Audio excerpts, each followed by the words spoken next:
સૌ પ્રથમ વૈદિક પ્રાર્થનાથી આપણા સત્સંગની શુભ શરૂઆત કરશું.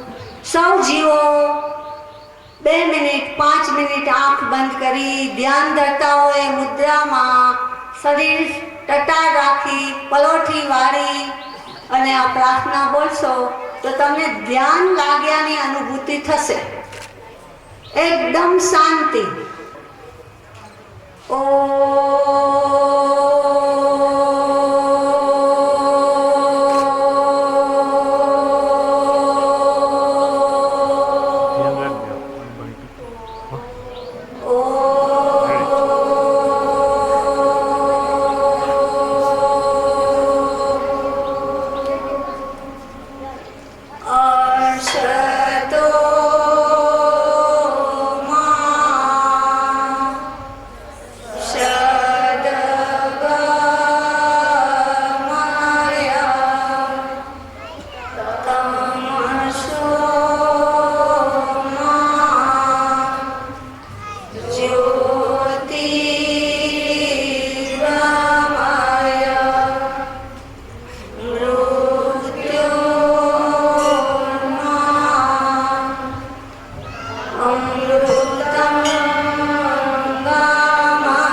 જે સૂક્ષ્મ શરીરે આમ આવી ગયા છે એવા ગુરુદેવ સ્વામી રાજર્ષિ મુનિજી, સજ્જનો, માતાઓ, ભાઈઓ, બહેનો તથા પ્રભુના પ્યારા બાળકો, સૌને મારા સસ્નેહ જય ભગવાન.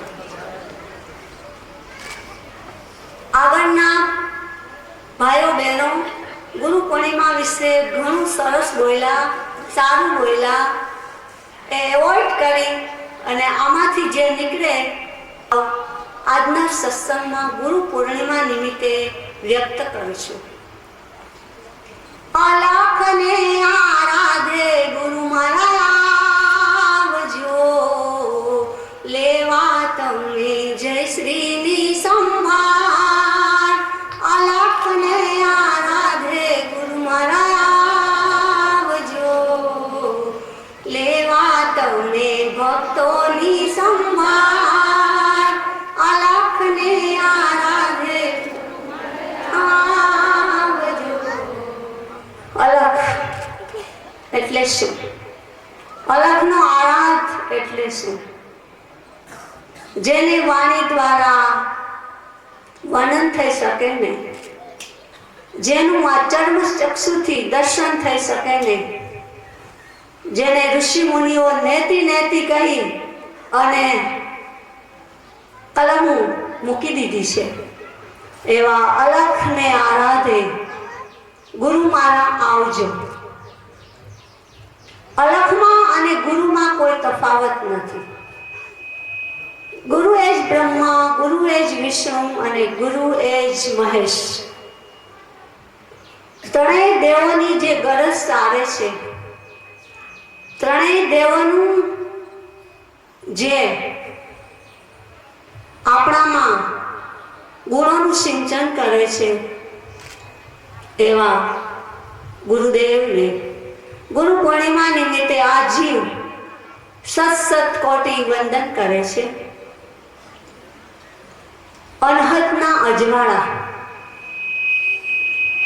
આ બધા જે અજવાળા દેખાય છે ને આ પૃથ્વી ઉપર, એ આપણા નથી, અનહદના ઈશ્વરના અજવાળા છે. ઈશ્વરનો પ્રકાશ ફેલાઈ રહ્યો છે, પણ એને ઓળખવા માટે જ્ઞાન જોઈ, વિવેક બુદ્ધિ જોઈ, સંસ્કાર જોઈ, ગુરુ કૃપા જોઈ, ઈશ કૃપા જોઈ, શાસ્ત્ર કૃપા જોઈ.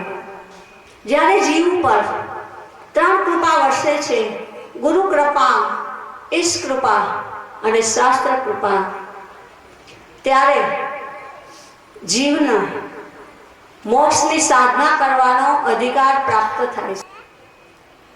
આ એક જન્મમાં નથી મળતું. આના માટે અનેક જન્મો સુધી પુરુષાર્થ જીવને કરવો પડે છે. ત્યારે મોક્ષની સાધના કરવાનો માત્ર અધિકાર જ આવે છે. અને કરવાની વાત તો બહુ બહુ લાંબી લાંબી યાત્રા છે. આ એક જન્મમાં આ વસ્તુ પતે એવી નથી. અનહદના અજવાળા ઈશ્વરે દરેક મનુષ્યને આધ્યાત્મિક સંપત્તિ આપીને આ મૃત્યુલોકમાં મોકલ્યા છે. તમને મને એમને નથી મોકલા. ઉપાસના એટલે શું? ઉપાસના એટલે નજીક બેસવું. ઉપવાસ એટલે શું? ઉપવાસ એટલે પાસે બેસતા શીખવું.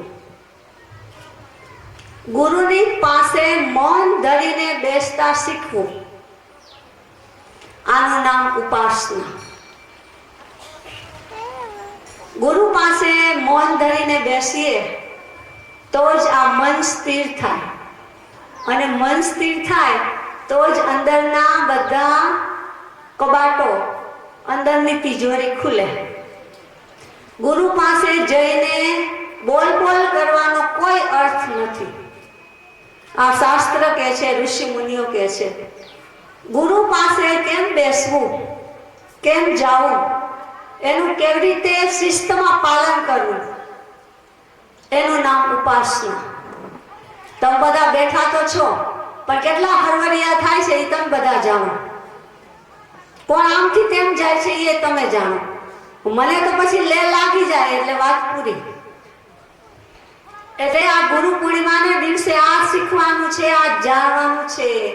ઉપાસના કોને કહેવાય, ઉપવાસ કોને કહેવાય, ગુરુ પાસે કેવી રીતે બેસાય, મૌન ધરીને બેસવાનું, બોલ બોલ કરવાનું નહીં. પણ આ બધી હું તમને જે વાત કહું છું એ બધી બહુ ઉચ્ચ કક્ષાની PhD લેવલની કહું છું. પણ કાંઈ વાંધો નહીં, પણ તમે પ્રાથમિકમાં તો દાખલ થાઓ. સાધના તો નહીં થાય, પણ તમે શાંતિથી બેસતા શીખો. પલોઠી વાળીને મનને થોડી વાર સ્થિર કરો. ગુરુ આગળ આંખ વળાય નહીં, કઈ વખાણ કરોમાં, બોલ બોલ કરોમાં. આ અનહદના અજવાળા આપણને શીખવાડે છે. કારણ કે જ્યાં સુધી જે જીવને અધ્યાત્મ માર્ગનો પ્રવાસ કરવો છે, એને આ દુનિયા સાથે જાજી લેવા દેવા રાખવાની નહીં. જેટલી આ દુનિયા સાથે લેવન દેવન, આવન જાવન રાખશું, એટલું આપણે પ્રભુથી વિખૂટા પડશું. કારણ કે આ દુનિયામાં તો બસ આજ ભરેલું છે, ભૌતિક સુખ શાંતિ, એસ આરામ, પૈસા કમાવા. જો જીવ જેને મોક્ષનો યાત્રા કરવી છે, મોક્ષનો પ્રવાસ કરવો છે, એને દુનિયા સાથે ખપ પૂરતું જ બોલવાનું, વધારે બોલવાનું નહીં. પણ જો હું તમને કહી દઉં છું, મારાથી ને બોલાઈ જાય છે. આશ્રમનું સંચાલન કરવા માટે, લોકોને રાજી કરવા માટે નથી ગમતું, નથી ફાવતું, છતાં બોલવું પડે છે. કારણ કે આ આશ્રમમાં બે જીવ છીએ, હું ને દયામય ત્રીજો ભગવાન. એ તો તમને બધાને ખબર છે. હવે ત્રીજો જીવ ક્યારે જાગે, શું કરે, એ આગળ ઈશ્વર જાણે અને સમય બતાવે, હું કાંઈ જાણતી નથી. એટલે ભૌતિક માર્ગના યાત્રાળુએ દુનિયા સાથે બોલવાનું, દુનિયા સાથે લેવન દેવન કરવાનું. કારણ કે આ દુનિયા પાસે શું છે? કર્મના બંધન. કર્મના બંધનના પોટલા જ એની પાસે ભરેલા છે. એટલે જે સંન્યાસી છે, જે સાધક છે, એને એનો સંગ નહીં કરવાનો, બને એટલો ઓછો કરવાનો. કારણ કે એ લોકો ક્યારે એના પાપના કર્મ બંધનના પોટલા આપણી ઉપર નાખી દે, કાંઈ કહેવાય નહીં. એટલે બહુ સજાગ રહેવાનું છે. આ યોગ સાધના કરતા કરતા ખૂબ જ સજાગ રહેવું પડે છે. નકર તરત પલટો મારી દે વિચાર, બુદ્ધિ, અને સાધનામાં પણ વિક્ષેપ આવે. આથી તમે વિચારજો, તમે ઘરમાં શાંતિથી બેસી શકતા નથી. સ્થિર બેસવું એ બહુ કઠિનમાં કઠિન વસ્તુ છે. સ્થિર સીધું થવાતું નથી. સ્થિર થવા માટે ઘણો અભ્યાસ, વૈરાગ્ય, બ્રહ્મચર્યનું પાલન કરવું પડે છે. હું તમને બધાને વારંવાર કહું છું, વાસના એ જન્મ મરણનું કારણ છે. એ વાસનાના બીજ જ્યાં સુધી નહીં બળે ત્યાં સુધી એક જ જન્મમાં આપણું મન સ્થિર થવાનું નથી. અને ન થાય ત્યાં સુધી તો બધું ઉલટ સુલટ ને ગોથમ ગોથા.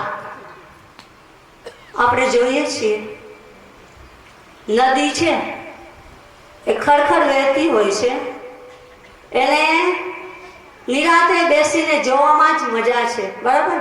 તમે કોઈ હિલ સ્ટેશન ઉપર ગયા હશો તો કુદરતી વાતાવરણ જુઓ, નદી ખરખર વહેતી હોય, સરોવર, તળાવ, તો એની જોવાની મજા ઓર છે. કારણ કે એમાં ઈશ્વરનો અંશ છે. એની મસ્તીમાં એ ખરખર વહેતી હોય છે. એટલે નદીને નિરાતે ખરખર વહેતી જોવામાં જ આનંદ છે, મજા છે. નદીમાં તમે પુષ્પો નાખો, કચરો નાખો, પણ નદીને કોઈ અસર થતી નથી.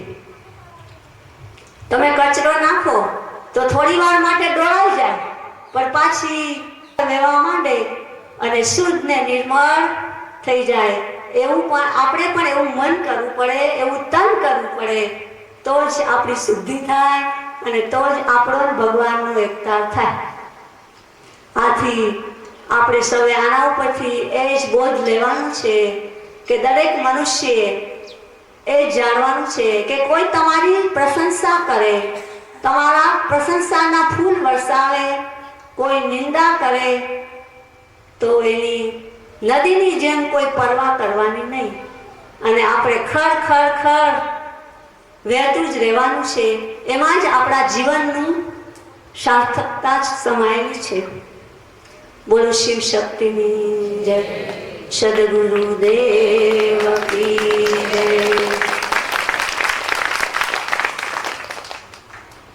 હવે સાધનામાંથી ઉત્પન્ન થયેલું ભજન છે,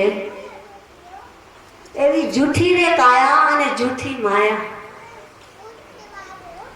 એને તમે સાચી રે ન માનો, એને તમે જૂઠી જાણો જરૂર.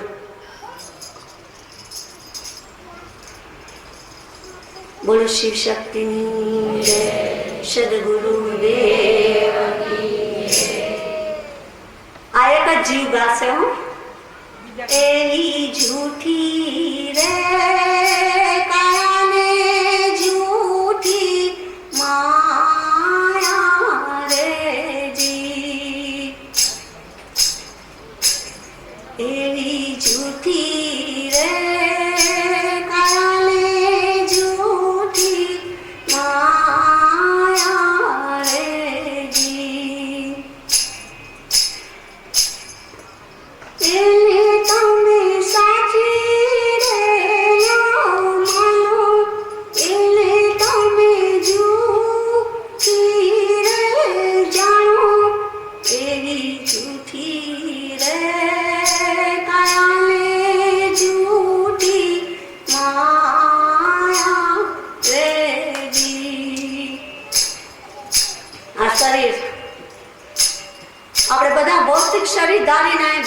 તમે ને હું.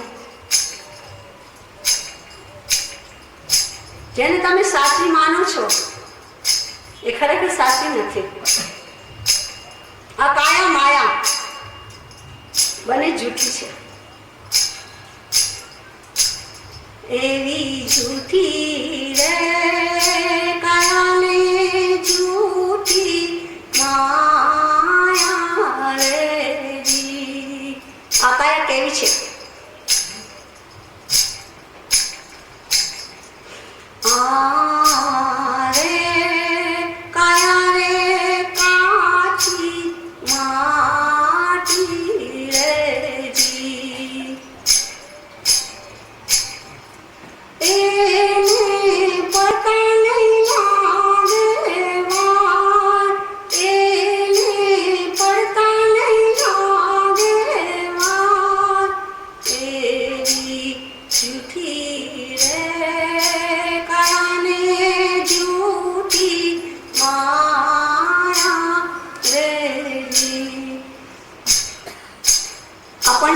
મહાભૂતનું બનેલું આપણું આ પૂતળું, આ શરીર, પૃથ્વી, જલ, તેજ, વાયુ અને આકાશ, આમાં જે માટી ભરી છે એ કાચી છે, એ પાકી નથી. જેવી રીતે કાચી માટીનો ઘડુલો ક્યારેક ફૂટી જાય, ક્યારેક પડી જાય, એની કોઈ ગેરંટી નથી આપતું. આપે છે? આપણું શરીર, આપણા બધાનું આ શરીર આ કાચી માટીનું બનેલું છે. એવી જૂઠી રે કાયાને જૂઠી માયા રે જી. હવે બીજી વસ્તુ આવે છે માયા. જો માયા બહુ ખતરનાક વસ્તુ છે. તમે બધા માયાના આવડા નીચે જ આવેલા છો એટલે જ તમે દુઃખી છો બધા. કારણ કે માયા એ અજ્ઞાન છે. તમને આ માયા સાચી લાગે છે ને, પણ એ તો બહુ ખતરનાક વસ્તુ છે. રે માયા રે મીઠી મધ રે જી. કેવી લાગે તમને બધા? મીઠી મધ જેવી લાગે છે ને? એને તમે જાણો જે જરૂર, એને તમે જાણો જે જરૂર. એવી જૂઠી રે કાયાને જૂઠી માયા રે જી.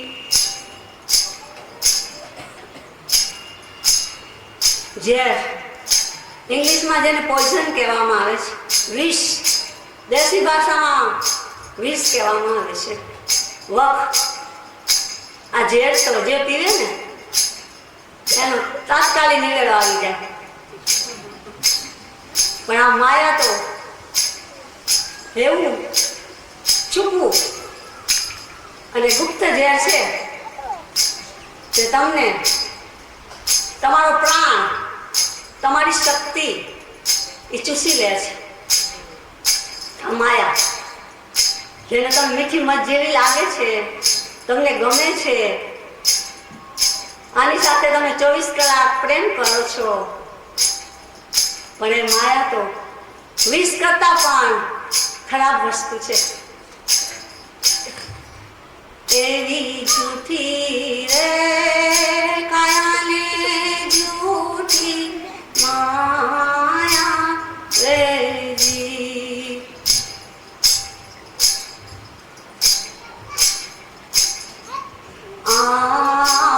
રે માયા રે માતા વાલી રે જી. એ તો જીવને બા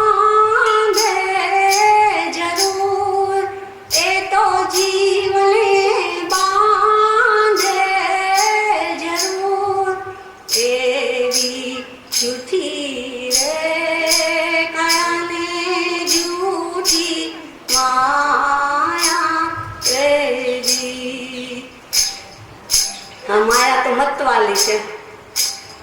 માયાના ગેનમાં જીવ આઠે પોર એ સારા મોજશોખ કરે છે, પણ જીવને ખબર નથી કે આ માયા તો મને બંધનમાં નાખવા આવી છે અને ભવો ભવે બંધનમાં નાખી અને 84ના ફેરામાં જીવને એવું જકડી લેશે, એવો ભરડો લઈ લેશે, પછી એમાંથી નીકળવું જીવને બહુ દોયલું થશે. માટે એવી જૂઠી રે કાયાને જૂઠી માયા રેજી.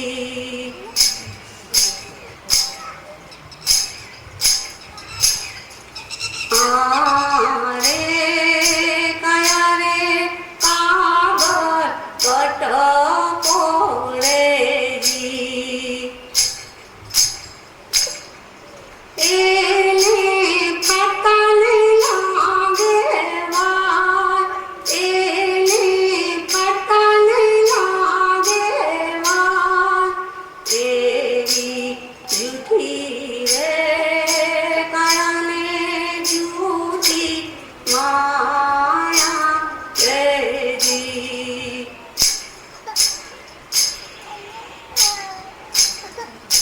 તમે બધા કાગળના કટકાને તો ઓળખો છો ને? કાગળ કટકા બે પ્રકારના કાગળના કટકા છે. એક પૈસાની નોટના કાગળના કટકા અને બીજા આ દુનિયામાં બધા કાગળ વપરાય છે, નોટમાં, છાપામાં, બોક્સમાં, બધામાં વપરાય છે. હવે ક્યારે ફાટી જાય એની કોઈને ખબર છે? તો આપણી કાયા પણ એવી જ છે.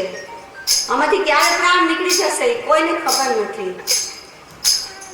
એવી જૂઠી રે કાયાની જૂઠી માયા રેજી.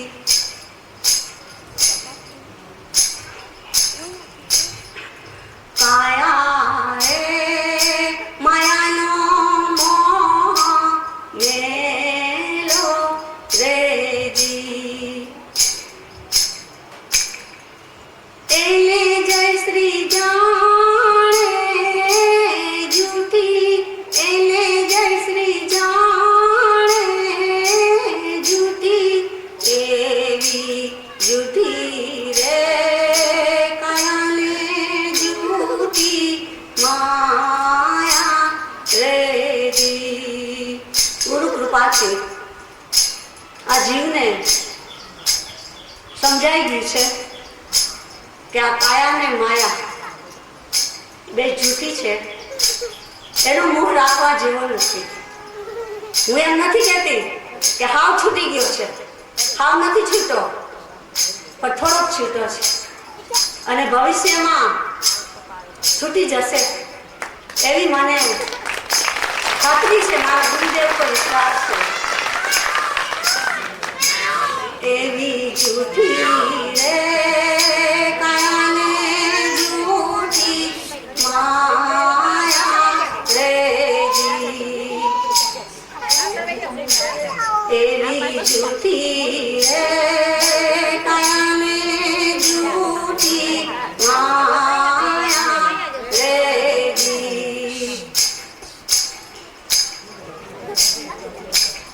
માટે આ ભજનમાં તમને સમજાવું ને કે આ કાયા ને માયાનો મોહ રાખવા જેવો છે કે નથી? બોલો, છે કે નથી? બોલો. તોય રખાય છે ને, તોય રખાય છે ને, તોય મોહ છૂટતો નથી. એક રાજા હતો,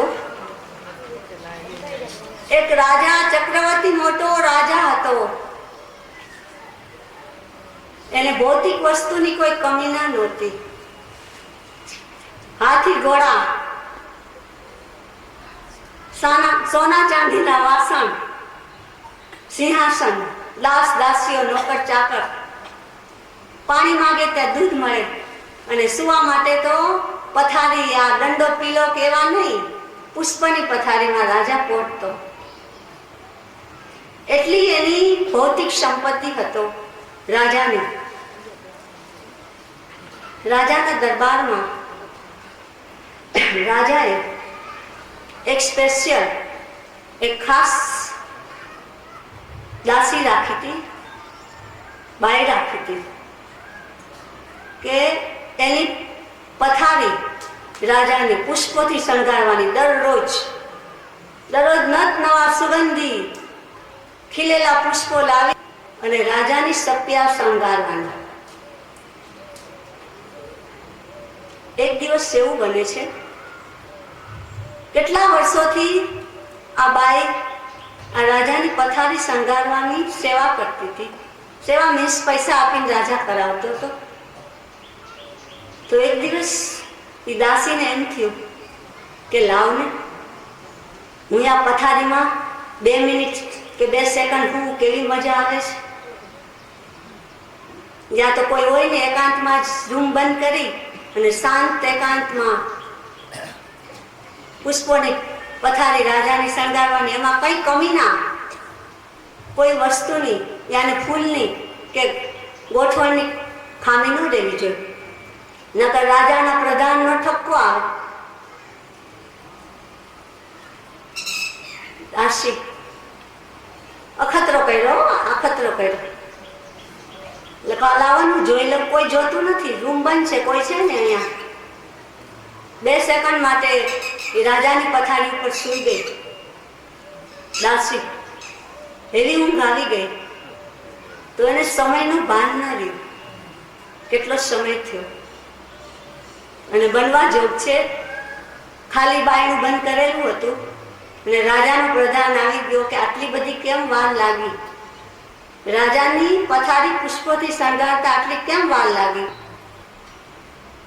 પ્રધાન જોઈ ગયો, બાવણું કચકચાવી અને પથારીમાંથી નીચે પાડી અને ન બોલવાના વેણ બોલવા માંડ્યો. પ્રધાન આ વાત ગઈ રાજા પાસે. રાજા પણ ધુઆ થઈ ગયો. તારી શું હેસિયત, તું એક નોકરાણ અને તું મારી પથારી ઉપર શું? રાજાએ હુકમ કર્યો, રાજ દરબાર ભરાણું છે, હકડેટાટ લોકો આ જાણવાને સાંભળવા માટે ભેગા થયા છે. તમાશાને તેરું ન હોય. આખા નગરમાં ચર્ચાઈ ગઈ ચર્ચા કે દાસી રાજાની ફૂલની પથારી પર સૂઈ ગઈ અને આજ રાજાજી એનો ન્યાય કરવાના છે. હવે શું સજા કરે, શું દંડ કરે એ જોવા માટે, સાંભળવા માટે લોકોની મેદની ઉભરાણી છે. ત્યાં રાજાએ ન્યાય કર્યો. એના માણસોને કીધું કે આ નારી જાત છે એટલે આને વધ ન કરાય, આનો વધ ન કરાય. નારીને મારવી ને એ મહાપાપ છે, ગમે તેવી હોય. એક બાળકનો વધ કરવો, એક નારીનો વધ કરવો એ મહાપાપ છે. એ વજ્રલેપની જેમ આ શરીરમાં, યાને સ્થૂળ શરીર તો બળી જાય, સૂક્ષ્મ શરીરમાં લેપાઈ જાય તો એનું પ્રાયશ્ચિત નથી. એટલે રાજા કે છે આનો વધ નહીં થાય. અને રાજાને હજુરિયા તો બધા રાજા કેમ હામાં મિલાવે છે.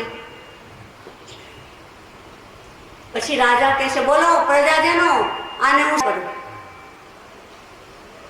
બધા ચૂપચાપ થઈ ગયા છે. કોઈને રાજા સામે બોલવાની હિંમત નથી, તાકાત નથી. કોઈ એનો પક્ષ નથી લઈ શકતા રાજાના ડરથી. રાજા કહે છે તમે પ્રજાજનો બધા કેવા બેવકૂફ છો, તો તમે કઈ બોલતા નથી, મને કઈ સલાહ નથી આપતા, મારે શું કરવું? તો હવે હું જ નિર્ણય કરી લઉં. તો સાંભળો કે આને છે ને 100 ચાપકા, નેતરના 100 ચાપકા મારો, આ એની સજા, આ દંડ. ભર સભામાં 2 માણસો આવ્યા, 2 બાજુથી એક એક કરીને ચાપખા ગણાય છે. નેતરની સોટીના એક ચાપખો મારે છે. દાસી આક્રંદ કરે છે, વિલાપ કરે છે, પણ કોઈ છોડાવતું નથી. બીજો મારે, ત્રીજો, ચોથો. 5, 10, 15, 25, 50 આજીજી કરે છે, મૂર્છિત થઈ ગઈ છે દાસી, પણ ચાપખા મારવાના ચાલુ જ છે. બે બાજુથી એક એક ચાપખા પડે છે અને આક્રંદ કરે છે, વિલાપ કરે છે, આંખમાંથી અંદરાધાર આંસુ જાય છે. હવે સહન કરી કરી અને એની શક્તિ બધી લૂંટાઈ ગઈ છે, બેભાન થઈ ગઈ છે, ધરતી ઉપર પડી ગઈ છે. 99નો ચાપખો માર્યો અને જેવો 100મો ચાપખો મારવાની તૈયારી કરે છે એના માણસો, ત્યાં બેભાન થયેલી અવસ્થામાં જાગૃત થાય છે દાસી, અને કુદરતી એનામાં શક્તિ આવી ગઈ, જોમ આવી ગયું અને ખડખડાટ હસે છે. લોકો તો ફાટી આંખે જોઈ રહ્યા છે કે આ ગાંડી થઈ ગઈ, માર ખાઈ ખાઈ. અત્યાર સુધી રડતી હતી, આક્રંદ કરતી હતી, છોડાવો છોડાવો કરતી હતી, અને આ હસે છે. અને આનામાં જોમ ક્યાંથી આવ્યું? આનામાં શક્તિ કોણે આપી? જો આપનાર કોણ છે? અલગ, બીજો કોઈ નથી. પણ એની કોઈને ઓળખાણ નથી, એની પીછાણ નથી, એનામાં શ્રદ્ધા નથી. તો સાંભળો, જોમથી બોલે છે દાસી, પ્રજાજનો સાંભળો, હું તમને આ વાતનો ખુલાસો કરું. હું ન જાણે 15-20 વર્ષથી આ રાજાની ફૂલની પથારી શણગારવાની મહેનત કરું છું, વેઠ કરું છું, સેવા કરું છું. જો સેવા જુદી ને વેઠે જુદી, પણ અત્યારે વેઠ જ થાય છે. સેવા કરવી બહુ કઠિન છે. જે કરી એના ઇતિહાસમાં નામ રહી ગયા.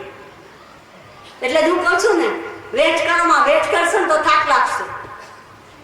અને સાચા હૃદયથી બાય હાર્ટલી જો તમે ભાવથી સેવા કરશો ને તો તમને આનંદ આવશે. અનુભૂતિનો વિષય છે, કરી જોજો. જેને કરવું હોય એમ અખતરો. બાઈ કહે છે, પ્રજાજનો 25 વર્ષથી 20 વર્ષથી આ ફૂલની પથારી કરું છું. મને એવું થયું કે આટલા વર્ષોથી કરું છું આ વેઠ, તો રાજાને કેવી મીઠી નીંદર આવતી હશે, તો હું અખતરો કરું. એટલે મેં અખતરો કરવા માટે 2 સેકન્ડ માટે હું આ પથારી ઉપર, રાજાની પથારી ઉપર સૂતી, અને અનાયાસે મને નીંદર આવી ગઈ, ઊંઘ આવી ગઈ. મને સમયનું ભાન ન રહ્યું. ત્યાં પ્રધાન આવ્યો અને પ્રધાને આ જોયું, મને મારી હાથ ખેંચી નીચે ઉતારી. આ વાત ગઈ રાજા પાસે. રાજા ક્રોધાયમાન થયા. રાજાએ સજા તરીકે મને આ 100 ચાપખા મારવાનો દંડ આપ્યો. પણ રાજાને કહે છે, રાજ સિંહાસન ઉપર બેઠો તો તુકારો દઈ દીધો. રાજન, આ તારી ફૂલની પથારી ઉપર સુવા જેવું નથી. હું તારી પથારી ઉપર 2 સેકન્ડ માટે બેઠી તો મારે તારા 100 ચાપખા ખાવા પડ્યા. તો તું તો 20 થી 25 વર્ષથી આ ફૂલની પથારી ઉપર સૂતો છે. ન જાણે તારું જ્યારે રામ બોલો ભાઈ રામ થશે અને ઈશ્વરના દરબારમાં તારા લેખા જોખા લેવાશે, ત્યારે તારે કેટલા ચાપખા ખાવા પડશે એ જોઈને મને આંખમાં આંસુ આવે.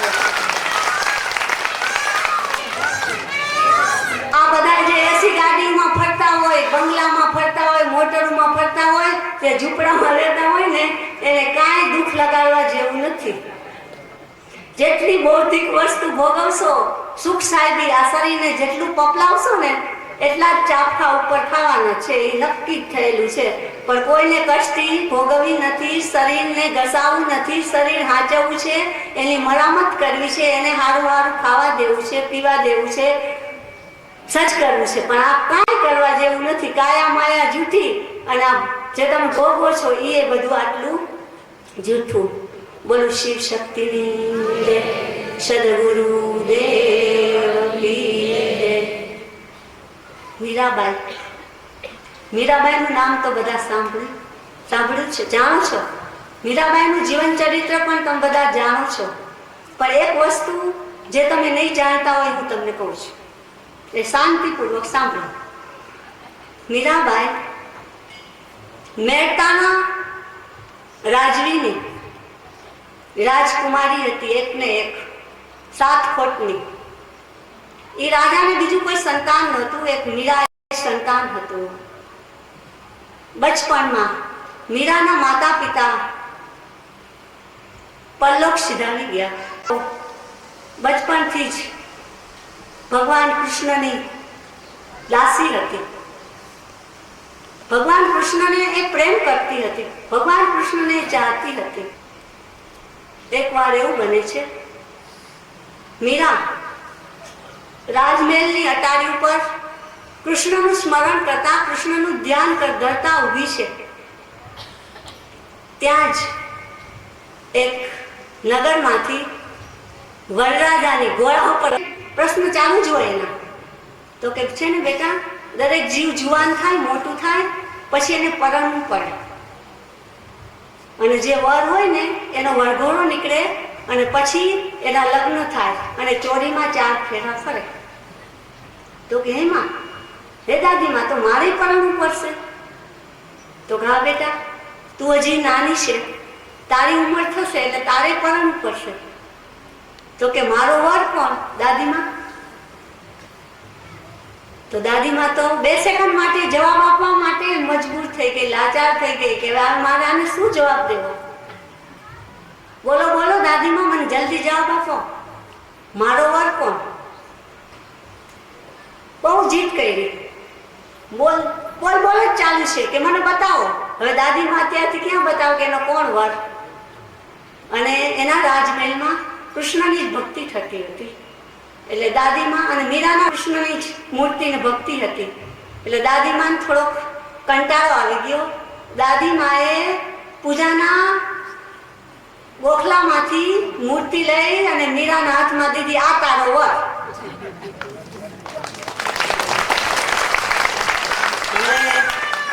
મીરાબાઈને તો જોતું તું જડી ગયું. અને નાના બાળકને તમે જે આપો એ પકડી જ રાખે, એ પછી છોડે નહીં. એટલે મીરાબાઈએ તો બસ છાતી સરસી મૂર્તિને જ આપી અને બસ દિવસ રાત કૃષ્ણની ભક્તિ, કૃષ્ણનું સ્મરણ, કૃષ્ણનો પ્રેમ અને એની જ વાતો ચાલુ. એની સાથે વાર્તાલાપ કરવા માંડી મીરાબાઈ. મીરાને તમથી ભૌતિક દુનિયા કાંઈ પડી જ નહોતી.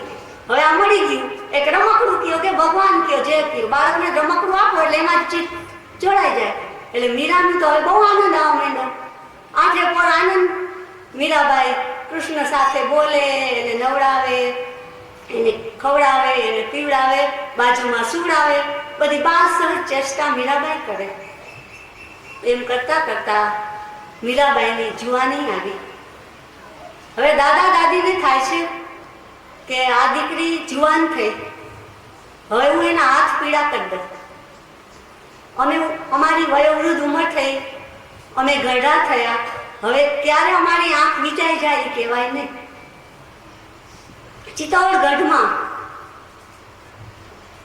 રાણાજી સાથે મીરાબાઈનો વ્યભિચાર કરવામાં આવે છે. મીરાને તો કઈ આ વાતની ખબર જ નથી.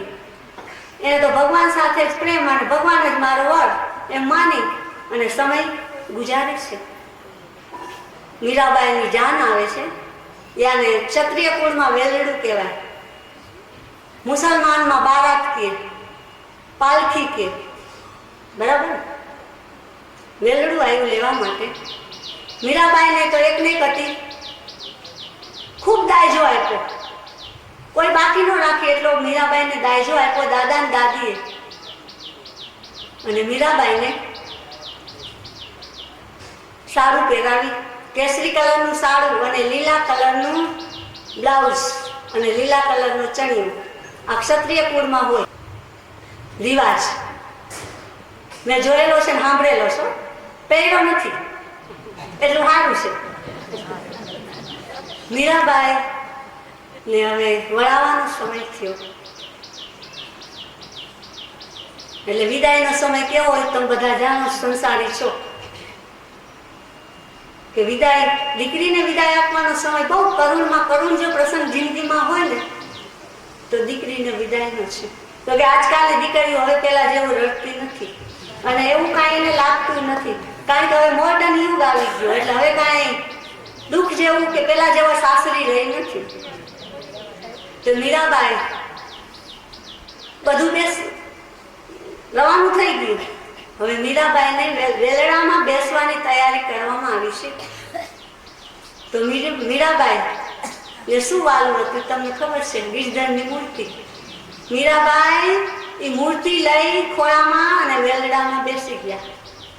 બધા ફાટી આંખે જોવે છે કે જુઓ તો ખરા અને કૃષ્ણ પ્રત્યેની કેવી ભક્તિ છે, કેવો પ્રેમ છે. અને મીરાબાઈ બોલે છે, આરે મારા દાદાએ દાય જામ દીધા રાણાજી, નહીં ભૂલું તારા પ્રેમની રાણોજી કહે રાજ રાણી મીરાબાઈ, છોડી દે તારા શ્યામને. આરે મારા દાદાએ દાય જામ દીધા રાણાજી, નહીં મેલું તારા શ્યામને. પાલખી આવી ગઈ. શાસન પક્ષમાં નગરની નારીઓ મીરાબાઈને નવી વહુને જોવા માટે બધી ઉમટી પડી છે. મીરાબાઈ તો બસ ગિરધર ગોપાલ ખોળામાં છે, એનું મનન એના ધ્યાનમાં મસ્ત છે. કોણ જોવે છે, કોણ શું કરે છે એની એને ભાન નથી. મીરાબાઈને બે દાસીઓ બાવણું પકડીને જગાડે છે કે ઉઠો ઉઠો મીરાબાઈ, હવે તમારે તમારા સાસરા કુળમાં આવી ગઈ પાલખી, હવે તમારે રાજમહેલમાં પ્રસ્થાન કરવાનું છે. ત્યારે મીરાબાઈ જેમ માણસ સપનામાંથી જાગે, બેબાકડું થાય ઊંઘમાંથી, એમ બેબાકડી આંખો ખોલી જોયું તો બધું ચિત્ર વિચિત્ર વાતાવરણ એને તો એ જ લાગે. એનાથી ગમતું નહોતું અને એ આવ્યું એટલે કેવું થાય, જો તમે જીવનમાં માર્ક કરજો, આપણે કોઈ વસ્તુ કોઈ માણસ ન ગમતું કરવું પડે ને એટલે બહુ અંદરથી ફીલ થાય, બહુ જી દુઃખી થાય, અંદરથી આકુળ વ્યાકુળ થાય. પણ આપણે ધારીએ એવું બધું દુનિયામાં થતું નથી, થશે પણ નહીં. એ તો બધા અનુભવ કરો છો ને, હું કરું છું ને તમે કરો છો તોય કરવું પડે છે, ન ગમતું હોય એવું. મીરાબાઈ એના આવાસમાં રાજમહેલમાં આવ્યા છે. હવે મૂર્તિ ખોળામાંથી બાજુમાં મૂકવી પડે. સાસુ અને નણંદ કે છે, આ શું છે, આ બધું શું આ લાવ્યા છો તમે કરિયાવરમાં? તો કે આ તો મારો ગિરધર ગોપાલ છે, મારા દાદા ને દાદીએ મને દાયજામાં દીધો, ભલે આપ્યું મૂકી દે એક બાજુ. મીરાની તો બિલકુલ ઈચ્છા નહોતી. દુઃખી હૃદયે મીરાબાઈ એક બાજુ ગિરધર, એને અડવો ગિરધર કરવો ગમતો નથી, છતાં થોડો દૂર મૂકી દીધો મૂર્તિ કૃષ્ણની. એક દિવસ જાય છે, 2 દિવસ જાય છે, 3 દિવસ, 4 દિવસ. મીરાને ચેન નથી. મીરાને સંસારિક સંબંધમાં કોઈ રસ નથી. જો મીરાબાઈ પડ્યા ને ત્યારે એને હથેવાળે ઊંધા હાથે દીધો હતો, કારણ કે તે ગિરધર ગોપાલ પાણી ગઈ હતી એટલે એને તો કઈ ભૌતિક ધણીમાં કોઈ રસ નહોતો. પણ રાણો, એનો પતિ રાણોજી, સાંગો રાણા, એ બહુ સમજુ અને સાનો માણસ. એ સમજી ગયો કે મારી પત્ની ભલે 4 ફેરા ફરીને મારી પાસે આવી છે, પણ એને ભૌતિક સુખમાં કે સંસારમાં રસ નથી, એટલે મારે એને બળજબરીથી એનો મારો ઉપયોગ ન કરાય. એટલે રાણોજી એને છૂટ આપે છે. આ બાજુ નણંદ, દેરાણી, જેઠાણી લોકો બધા કુરું કુરું વાતું કરે છે. આ તો આ શું લઈને આવી છે? તો આના મય જ છે, ખોડામાં ઈ, કુવામાં ઈ, બોલવામાં ઈ, કે આવા રાજ દરબારમાં રહીને ધતિંગ ન ચાલે. બધા મેળા મારે છે, દેરાણી, જેઠાણી, નણંદ, સાસુ. મીરાબાઈ બધું મૂંગે મોઢે સહન કરે છે, કારણ કે જો આપણે છે ને સત્યના રસ્તા ઉપર જવું હોય ને તો બધું સહન કરવું જ પડે. એમાં હાલે જ નહીં, માથે પાણા મારે, ઘરના ગા મારે તો સહન કરવા પડે, તો કસોટીમાંથી પસાર થવાય. એમ કરતા કરતા 1 મહિનો થયો, 2 મહિના થયા. રાણોજી વિચારે છે કે આને હું રાજમહેલમાં જ એક જુદો આવાસ બનાવી દઉં, એથી એક શાંતિથી એકાંતમાં કૃષ્ણની ભક્તિ કરે, કૃષ્ણનું ધ્યાન કરે. રાણાજી એના માટે જુદો આવાસ બનાવ્યો. એમાં મીરાબાઈ ગિરધર ગોપાલની મૂર્તિ લઈને પ્રયાણ કર્યું, અંદર પ્રવેશ કર્યો. અને મીરાબાઈ 8 પોર 24 કલાક, હવે તો એને જતુતી મળી ગઈ, એકાંત મળી ગયું, પણ બધા વિરોધ કરે છે, છતાં એનો પતિએ એને છૂટ આપી. મીરાબાઈ ને વિચાર આવે છે કે આ જીવન શું કામનું, આ શું કરવા માટે આપણે આવ્યા છીએ અને શું કરીને જવાના છીએ. દીનાબેને ઓલા ગુરુનું કીધું ને, અવાજ આવ્યો, કોણ છે એવું મંથને કોઈ દી જીવને થાય ને તેથી માનજો કે આ આવ્યા ને એ ઠીક છે, પણ એ વિચારે નથી આવતો, મંથને નથી થતું જીવને.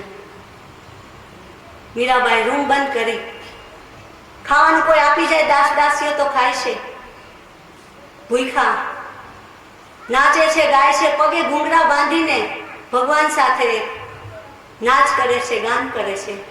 અને એટલી મીરા કૃષ્ણમય બની ગઈ. બધા વાઇબ્રેશન આખા રાજમહેલમાં પ્રસરાઈ ગયા. પણ જો સુગડા હોય ની વાઇબ્રેશન અસર કરે, નુગડા ન કરે. એટલું લખી લેજો છે ને. જે ગ્લોબ હોય, બલ્બ હોય, એમાં કરંટ આવતો હોય, હાજો હોય તો લાગે કરંટ, ઉડી જ ગયો હોય તો એને ક્યાંથી કરંટ લાગે, એના જેવું છે. હવે આપણા હાજા છે ઉડી ગયેલા છે, આપણે જોવાનું. ઉડી ગયેલા હોય તો કોકના શરણ લેજો, એવા તમને જે આમ તમારો માયલો કબૂલે એનું, તો વળી એમાં કરંટ લાગશે, નકર તો ઉડેલા જ રહેશે. મીરાબાઈ ની જુવાની વીતી ગઈ. હવે આવી પાછલી ઉંમર મીરાબાઈની. મીરાબાઈને હવે અહીંયા બધું બંધન જેવું લાગે છે. મીરાબાઈ ભક્તિ યોગના એવરેસ્ટ શિખર ઉપર પહોંચી ગઈ છે. મીરાબાઈ મંથન કરે છે કે મારામાં છૂટવું છે, કેમ છૂટાય? તો મીરાબાઈ એ જમાનામાં તુલસીદાસ મહારાજ થઈ ગયા ને, એ જમાનામાં મીરાબાઈ થઈ ગઈ છે. તુલસીદાસ ઉપર પત્ર લખીને મોકલે છે કે હવે મને આ રાજમહેલ, આ ભૌતિક વસ્તુ મને બહુ બંધન કરતા લાગે છે, પીડા થાય છે, તો હવે મારામાંથી છૂટવું છે, હું કેમ છૂટું? તુલસીદાસ મહારાજે તાબડતોબ થોડા દિવસમાં એનો પત્રનો જવાબ આપે છે. તુલસીદાસ કહે છે, બેટા મીરા, આ સંસારમાં, આ દુનિયામાં ભક્તિમાં જે અંતરાય રૂપ થાય, જે બાધા રૂપ થાય, એને છોડી દેવામાં જરાય પાપ નથી. આજે હું નથી કહેતી, તુલસીદાસ મહારાજ કહે છે. ખરેખર જેને ભક્તિની લગ્ની લાગી હોય અને દિલ ભગવાન સાથે જોઈન્ટ થઈ ગયું હોય, એને છોડી દેવામાં આવરણ રૂપ થતા હોય, બાધા રૂપ થતા હોય, તો એને છોડી દેવામાં કાંઈ પાપ નથી. એમ તુલસીદાસ મહારાજે મીરાને સંદેશો આપીને કેવડાવ્યો. મીરાબાઈને તો બસ પ્રશ્નનો જવાબ મળી ગયો. મીરાબાઈ તાત્કાલિક એની અમુક સેવા માટે માણસો રાખ્યા હતા રાણાજીએ. એને કહે છે, સાંઢુવાળા સાંઢુ શણગારો. અને મીરાબાઈ નવવધૂનો પોશાક પહેરી, 16 શણગાર સજી, પગમાં ઘૂઘરા બાંધી અને મીરા અંદર પ્રવેશી. નિજ દ્વારમાં દ્વારકાધીશની મૂર્તિમાં ચેતન આવ્યું. મીરામાં કોઈ અવશેષ રહ્યા નહીં. એક તારો, કડતાલ અને રુદ્રાક્ષની માળા, એ વસ્તુ ગર્ભગૃહમાં જ થી નીકળી, બીજી કાંઈ નીકળી નહીં. આ બાજુ રાજમહેલમાં, મેવાડમાં હાહાકાર મચી ગયો, કારણ કે બધી રીધિ સિદ્ધિ બધી મીરા સાથે આવી ગઈ હતી. રાજમહેલ બધું પડતી આવી, બધા દુખી થઈ ગયા, હેરાન પરેશાન થઈ ગયા. એટલે એનો ધણી તો રાણોજી તો રણ મેદાનમાં શહીદ થઈ ગયો હતો. હવે વાહે રહ્યો તો એનો દેર રાણોજી. હા, એ બહુ ખતરનાક હતો, એ મેરાને બહુ પરેશાન કરતો. અહીં આવ્યો, પહોંચી ગયો દ્વારકાધીશમાં. વિનવણી કરે છે, મીરાબાઈ મારી ભૂલ થઈ, મને માફ કરો, તમે પાછા સીધાઓ. રાજમહેલમાં બધી રીધી સીધી રોનક વહી ગઈ. પણ હવે મીરા શેનો જવાબ આપે? મીરા તો તેજમાં તેજ સમાઈ ગઈ. અને જો એ દિવ્ય શરીર, આ દિવ્ય શરીર બોલો, જે મારા ગુરુદેવ સ્વામી રાજર્ષિ મુનિજી 43 વર્ષથી આ દિવ્ય શરીરની સાધના કરે છે. આવું દિવ્ય શરીર મળે અને જ્યારે આપણે તેજમાં તેજ સમાઈ જાય ત્યારે યોગ પૂરો થાય. આ એક એટલે હું તમને કહું છું બધાને કે આ એક જન્મમાં પતેલી વસ્તુ નથી. અને સાંભળજો, અને આ જ વસ્તુ જે મીરાબાઈને એના ગુરુએ આપી હતી, આ એ જ વસ્તુ સ્વામી રાજર્ષિ મુનિજીએ મને દયામયને આપી છે. આ જ પ્રેમ લક્ષણા ભક્તિ, એ જ ભક્તિ યોગ ની સાધના એ અમને આપી છે. વિચાર કરો, અમને કેટલી અમૂલ્ય, કેટલી કિંમતી વસ્તુ આપી છે, એનો અમને સદુપયોગ નથી થતો. દયામયથી એનું અમને દુઃખ છે. દુઃખની જ વાતનું છે, બીજું એક વાતની ભૌતિક વસ્તુની કમી નથી. એ કાંઈ જોતું નથી, પણ જે કરવાનું છે, જે સાધનાનો સમય મળવો જોઈએ, મળતો નથી. અને અમારું આ શ્વાસે શ્વાસ તમારા પ્રાણ ઓછા થતા જાય છે, ઉંમર ઓછી થતી જાય છે, અને આ વસ્તુ મળેલી નથી થતું. એનું જ અમે બે વારંવાર કાંઠમાં બેસી ગુરુ ચેલા અમને આંખમાં એકલા રોઈ લે છે. પણ બેટા શું કરી, આપણી મજબૂરી છે. હવે આપણે આ ભગવાનનું આ ધામ ખરું કર્યું છે, તો હવે આનું લાલન પાલન કરવું ન કરી તો આ બધું એવું વેરાન થઈ જાય. 3 ધારી તલવાર ઉપર અમારે હાલવાનું છે અત્યારે. 1 ધારીને 2 ધારીને 3 ધારી તલવાર ઉપર હાલી છે. સાધના તો સમય મળે ત્યારે સાધના કરવાની, આશ્રમની સેવા કરવાની, મંદિરની સેવા પૂજા કરવાની, લોકો આવે એને ટાઈમ આપવાનો, અને રસોઈ કરવાનો ટાઈમ મળે તો એક ટાઈમ ખાઈ ન કરે એ જતું કરે છે. વિચાર કરો આ રસ્તો કેટલો કઠિન છે. એટલે જ કહે છે કે જેના ભાગમાં આવો તમે બને પૈસો નથી જોતો, પૈસાને શું ખાવો છે, આશ્રમ હલાવા દો તો ભલે, ન દો તો ભલે, ઉપરવાળો કોઈને ભૂખો ધૂખો રાખ. અમારે ખાવું નથી, પીવું નથી, પહેરવું નથી, ઓઢવું નથી, અમારે તો આ જ કરવાનું છે. પણ એ નથી થતું. અમારે 10 થી 12 કલાક સાધના કરવી જોઈએ, જે મારા ગુરુ રાજર્ષિ મુનિ કરે છે, મારા દાદા ગુરુ કરી ગયા 42 વર્ષ 40 વર્ષ, અને આ 25 વર્ષ વયા ગયા. 25 વર્ષથી આ સાધના આપી છે, પણ શું કર્યું? અને પાછળમાં પૂરી નથી કંતાણી, એનું દુઃખ છે. એટલે તમે બધા જેટલું ભગવાન તમારો વસે, એટલે જ અમે કહી છીએ કે આશ્રમને સંભાળવા અને આશ્રમની સેવા કરવા આવશો તો તમારો એમાંની સાધનામાંથી ભાગ મળશે, એમાં નો ડાઉટ. હવે મીરાબાઈ ની એક રચના બોલું છું. મીરાબાઈ યોગ સાધના દ્વારા ભજનની રચના અંદરથી ઉત્પન્ન થાય એવા પહેલા હતા અને કરી રહ્યા હતા. એનું આ તમે બધા જાણો છો, બહુ જૂનું ને જાણીતું આ ભજન છે. જૂનું તો થયું રે દેવળ, જૂનું તો થયું મારો હંસલો નાનો ને દેવળ, જૂનું તો થયું. મીરાબાઈ પોતાના દેહને અનુલક્ષીને કહે છે, આ કાયારૂપી પિંજર, આ શરીર જૂનું થઈ ગયું. જીવની 3 અવસ્થા છે, બાળપણ, યુવાની ને ઘટપણ. તે અવસ્થા બધાને આવવાની જ છે, એ નિયમ છે.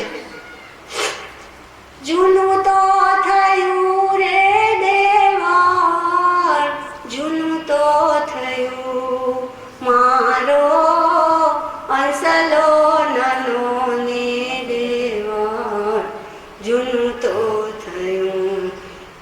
મીરાબાઈ કહે છે, આરે કાયા રે હંસા ડોલવાને લાગી વાલીડા,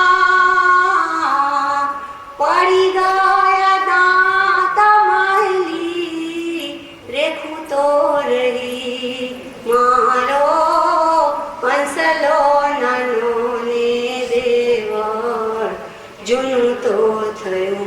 મીરાબાઈ કહે છે, લાગી. એ તો બધા જાણો છે, બિચારા ગઈઢા બુઢા છે, એ લાકડીને પેકે વાંકા વાંકા કેવું થાય.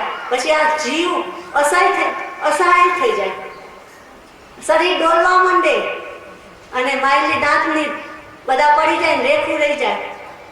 જૂનું તો થયું રે દેવર, જૂનું તો થયું મારો વંસલો નાનો ને દેવર, જૂનું તો થયું. મીરાબાઈ આ જીવને કે છે, તારે ને મારે હંસા પ્રીત છે પુરાણી વાલીડા,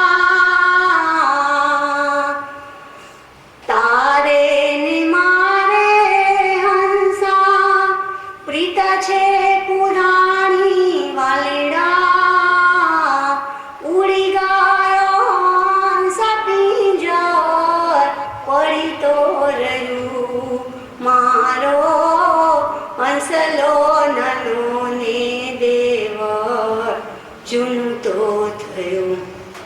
આ બધાનું આમાંથી પ્રાણ નીકળી જશે. આ પિંજર પડી રહેવાનું છે બધાનું, તમારું ને મારું. આ શરીરમાં કિંમતી અમૂલ્યમાં અમૂલ્ય વસ્તુ હોય તો આ પ્રાણ છે આપણો. એને ઓળખો. જો એને ઓળખી લ્યો તો 14 બ્રહ્માંડનું જ્ઞાન તમારામાં આવી જાય. પછી કાંઈ જાણવાનું, જોવાનું કે શીખવાનું રહેતું નથી. પણ આપણે કોના સામું જોઈશું? આ પિંજર સામું છે. પ્રાણની તો કોઈને પરવા નથી. અને પ્રાણ આ પિંજર છોડીને જશે ને ત્યારે બહુ વેદના થશે. એક વીછી કાઢે તો કેટલી વેદના થાય છે. ત્યારે આ પ્રાણ આમાંથી બહાર નીકળશે ખોડિયામાંથી, ત્યારે એટલું વેદના થશે. હો વીછી કાઢે એવી. તો જાણવા જેવું તો પ્રાણ છે. પ્રાણને ઓળખો. પ્રાણને ન ઓળખો તો કાંઈ નહીં. સેવા કરો, સત્સંગ કરો, ભજન કરો. એ તો બધું ધીમે ધીમે એક સ્ટેપ આવશે. સીધા તો કોઈ એવરેસ્ટ ઉપર નહીં ચડી શકો. મીરાબાઈ અંતમાં કહે છે, બાઈ મીરા કહે પ્રભુ ગિરિધર ના ગુણ વાલીડા, પ્રેમનો પિયાલો હું તો પાઈને પીવું મારો હંસલો નાનો ને દેવર, જૂનું તો થયું. જો મીરાબાઈની કેટલી ભાવના ઊંચી છે. કેવો પ્યાલો. આ શરબતનો દારૂનો કેનો નહીં, પ્રેમનો પ્યાલો. પ્રેમનો પ્યાલો એટલે પ્રભુ સાથે પ્રેમ. પ્રભુના પ્રેમનો પ્યાલો. મીરાબાઈ કે હું એકલી નહીં પીવું, તમને બધાને પાઈને પછી મૂકીશ. બાઈ મીરા કહે પ્રભુ ગિરિધર ના ગુણ વાલીડા, પ્રેમનો પિયાલો હું તો પાઈને પીવું મારો હંસલો નાનો ને દેવર, જૂનું તો થયું. જૂનું તો થયું રે દેવર, જૂનું તો થયું મારો હંસલો નાનો ને દેવર, જૂનું તો થયું. આ દેવળમાંથી પ્રાણ ઉડી જાય એ પહેલા કાંઈક તૈયારી કરી લ્યો. કઈ કરવાની છે હવે એનું તમને દ્રષ્ટાંત સમજાવું છું. વધુ મૂર્ખ કોણ? બોલો, વધુ મૂર્ખ કોણ? નહીં, જવાબ છેલ્લે મળશે. આ વાત પૂરી થશે ને એના અંતમાં તમને ખબર પડશે કે વધુ મૂર્ખ કોણ. એક કારીગર હાથી દાંતમાંથી સુંદર મજાનો હાથ પંખો બનાવી અને રાજ દરબારમાં રાજાને ભેટ દેવા માટે હાજર થાય છે, આવ્યો છે. એટલો સુંદર નકશીવાળો હાથ પંખો બનાવ્યો છે તે જોતા જ બધાને ગમી જાય. રાજા રાજ દરબાર ભરીને બેઠા છે. માણસો જોઈ રહ્યા છે કે રાજાને આ કારીગર ગરીબ કારીગર હતો, કાંઈ નહીં, અને આવી નાની સુની ભેટ આપવા આવ્યો છે. રાજા હસતા હસતા એ પંખો હાથી દાંતમાંથી બનાવેલો, નકશીવાળો, જેવો તેવો નહોતો, પંખો રાજાના હાથોહાથ આપે છે ભેટમાં. રાજા સ્વીકાર કરે છે અને બાજુમાં રાજાનો મંત્રી રાજવિદૂષક બેઠો તો એને આ પંખો આપે છે હાથમાં અને કહે છે, રાજવિદૂષક, આ પંખો તું બરાબર સાચવજે, એનું જતન કરજે અને તારાથી વધારે મૂર્ખ હોય ને એને આ પંખો આપી દેજે ભેટમાં. હવે આ વાત સાંભળી રાજ દરબાર હસવા માંડ્યો, રાજા હસવા માંડ્યા અને રાજવિદૂષક પણ હસવા માંડ્યો. હવે બનવા જો વર્ષોના વાયણા વાઈ ગયા છે. રાજા બીમાર પડ્યો છે. રાજા એટલો બીમાર પડ્યો છે, ડોક્ટર હકીમ કોઈ એનો ઈલાજ કરી શકતા નથી. રાજા મરણ પથારીએ સૂતો છે. રાજ દરબારમાં આવવાનું બંધ થયું છે. કોઈ એના દર્શન કરી શકતું નથી, કોઈ એને મળી શકતું નથી. હવે કેટલા દિવસથી રાજાની મુલાકાત નથી થઈ. આથી રાજવિદૂષક રાજાની ખબર અંતર પૂછવા રાજમહેલમાં રાજાના આવાસમાં જાય છે. રાજા પથારીવશ થઈ ગયો છે. બોલવાની શક્તિ નથી, હાલવાની શક્તિ નથી, ખવાતું નથી, પીવાતું નથી. રાજવિદૂષક કહે છે, મહારાજ આપને કેમ છે? આપની તબિયત કેમ છે? રાજા કહે છે, એકદમ અસહાય છું, લાચાર છું.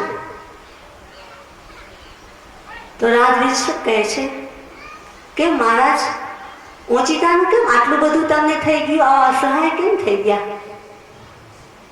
તો કે હવે તો અનંતની યાત્રાએ જવાની તૈયારી કરું છું.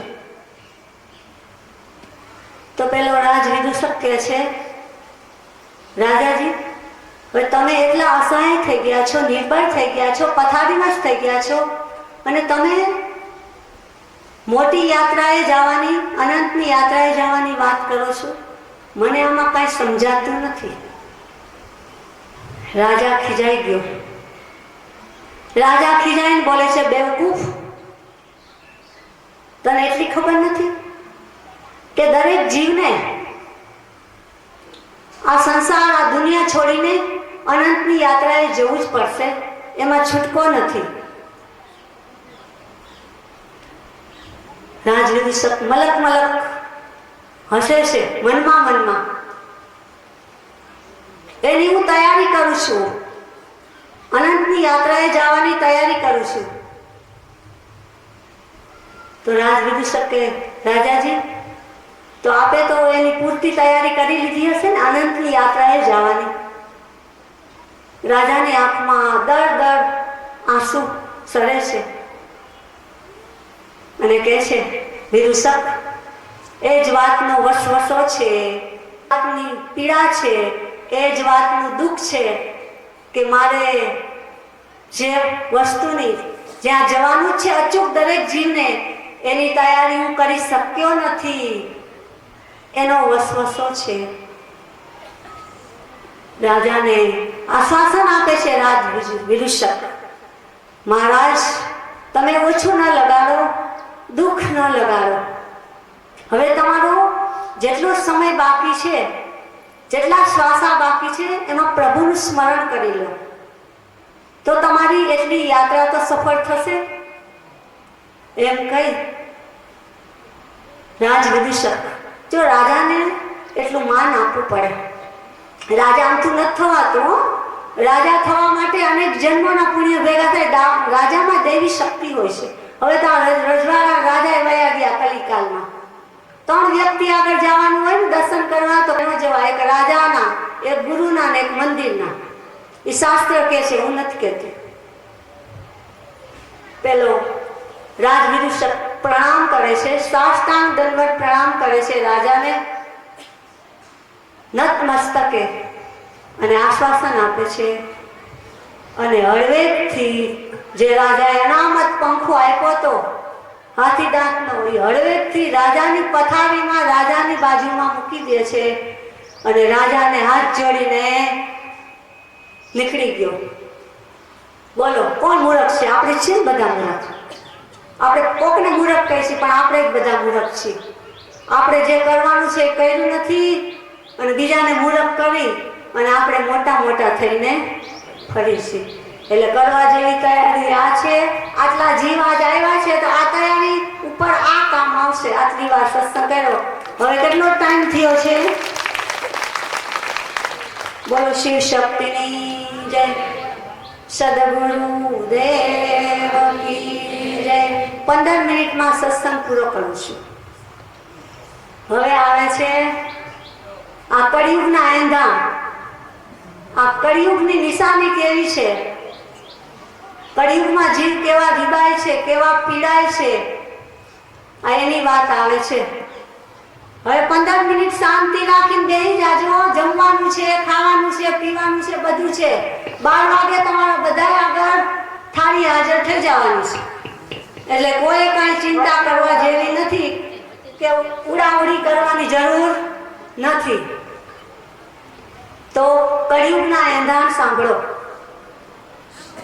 હે જીવા કળિયુગે પાખંડી પૂજાય મારા રામ રે ઓલા સતિયા બિચારા મૂંગે મોઢે સીલતા રેજી.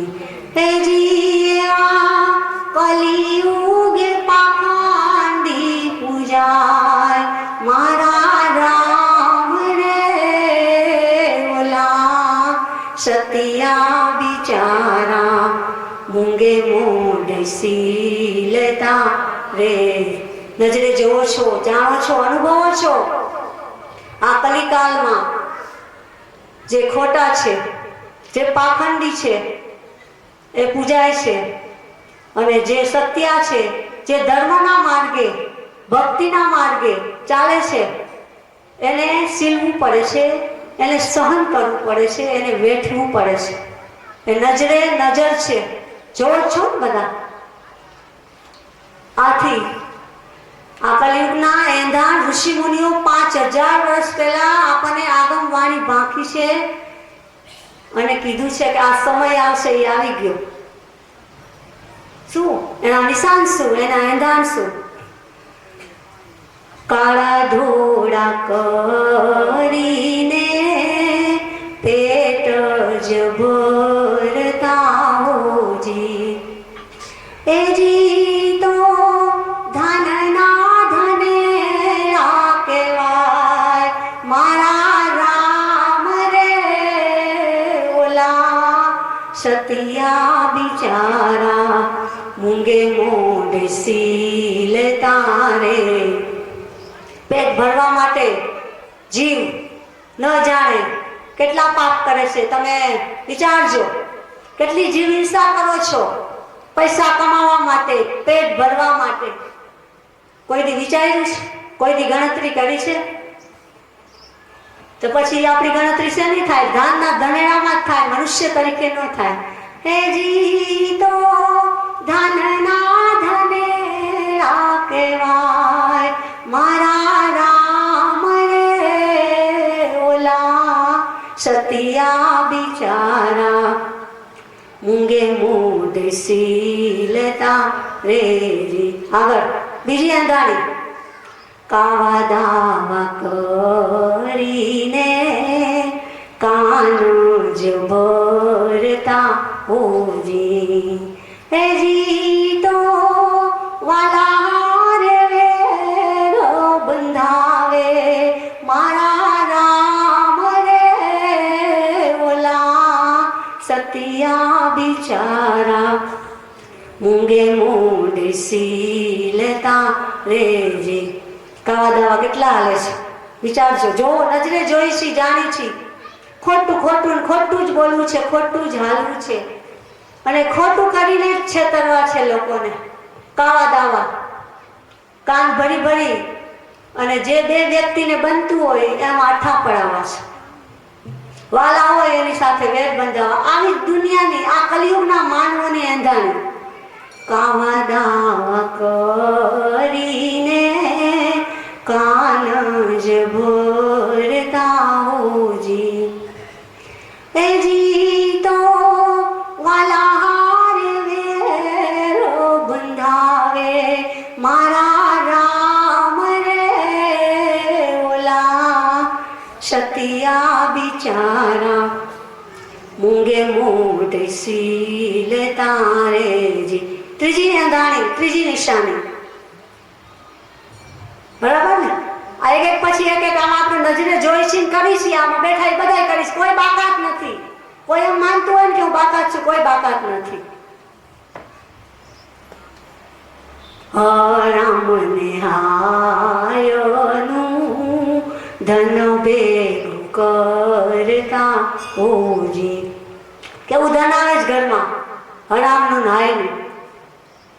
નીતિ નું ધન તો કોક ભાગશાળી ઘરમાં આવતું હશે. રામને હાયનું ધન ભેગું કરતા હોજી. હે જી તો કાળા બજારિયા કહેવાય મારા રામ રે ઓલા સતિયા બિચારા મૂંગે મોઢે સીલતા રેજી. લોકોના લોહી ચૂસી ચૂસી, ગળા ચૂસી ચૂસીને ધન ભેગું કરે છે જીવ. ધન ભેગું કરવા માટે હરામને હાયનો પૈસો લઈ બેંક બેલેન્સ જમા કરે છે અને એ બેંક બેલેન્સ પાછું એ જીવ ભોગવી શકતો નથી. હરામનું હાયનું કા ડોક્ટર લઈ જાય કા વકીલ લઈ જાય. કેટલું મૂર્ખ જીવ છે. કળિયુગના માનવીની આ ત્રીજી એંધાણી કે નીતિ ધર્મ તો રહ્યા નથી. કાળા બજાર, કાળા બજાર. 2 ના 4, 4 ના 8, 8 ના 10, લાખ ના 2 લાખ, 2 લાખ ના 5 લાખ, કરોડો ને અબજો એ વાતું થઈ ગઈ. આરામના નાયના પૈસા. આગળ 5મી નિશાની. પાપો ને પુણ્યના ભેદ ભૂલાતા હોજી. એ જી તો પાપના ઘોડે પલાણે મારા રામ રે ઓલા સતિયા બિચારા મૂંગે મોઢે સીલતા રે. પાપ પુણ્યની કોઈને પરવા જ નથી. એમ જ જાણે છે પાપ જ કરી લ્યો અને પૈસા જ કમાઈ લ્યો અને મોજ શોખ જ કરી લ્યો. પાપ ને પુણ્યનો ભેદ લ્યો ને આ કલિયુગમાં. વિચાર કરો કેટલી દુઃખની વાત છે.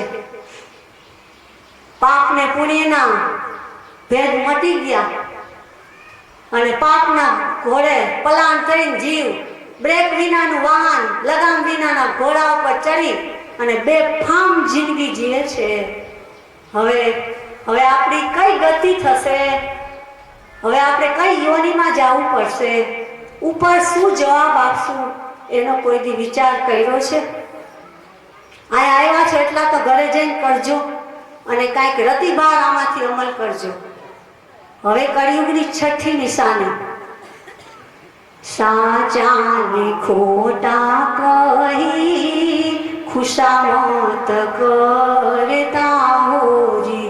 જાણો છો ને, સાચા હોય ખોટા પાડે છે અને પોતે ખોટા સાચા થઈ જાય છે ને એની ખુશામત કરે છે. આ નજરે જ છે, ક્યાંય આવું નથી. સાચા ને ખોટા કહી ખુશામત કરતા હોજી. હે જી તો સ્વચ્છંદિદાની મહાલે મારા રામ રે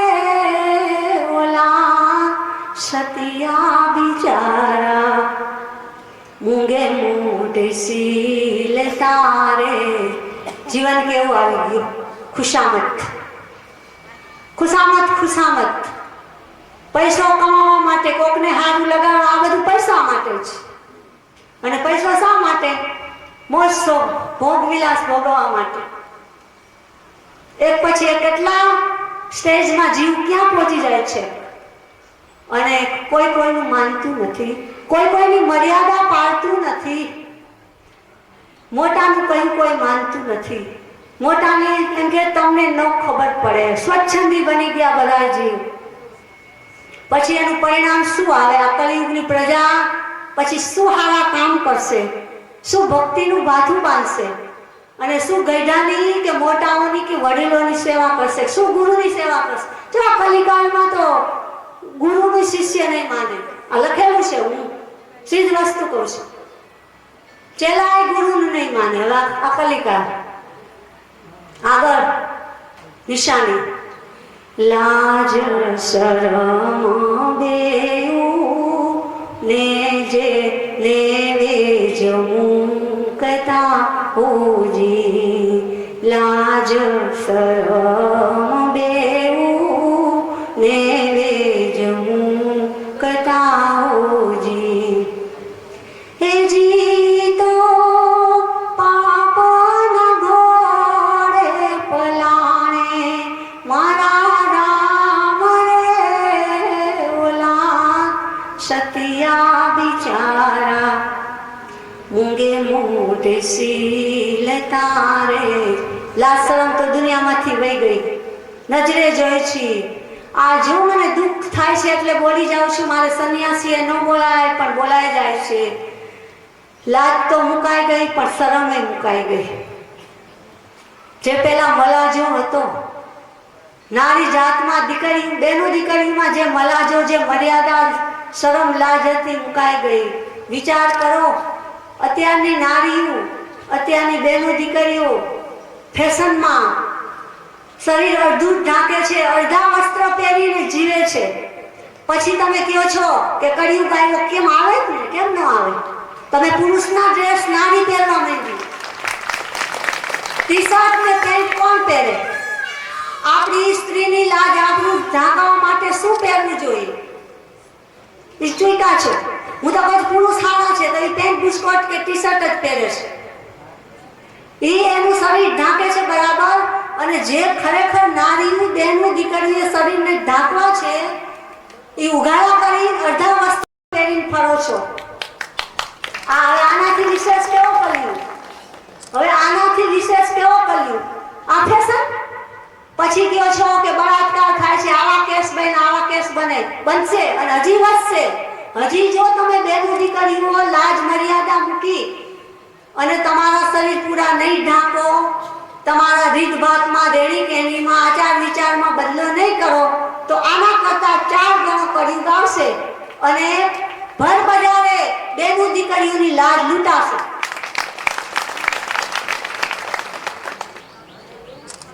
અંતમાં છેલ્લે જય શ્રી મૈયા કહે કોઈ નુગરાન રેજો હોજી.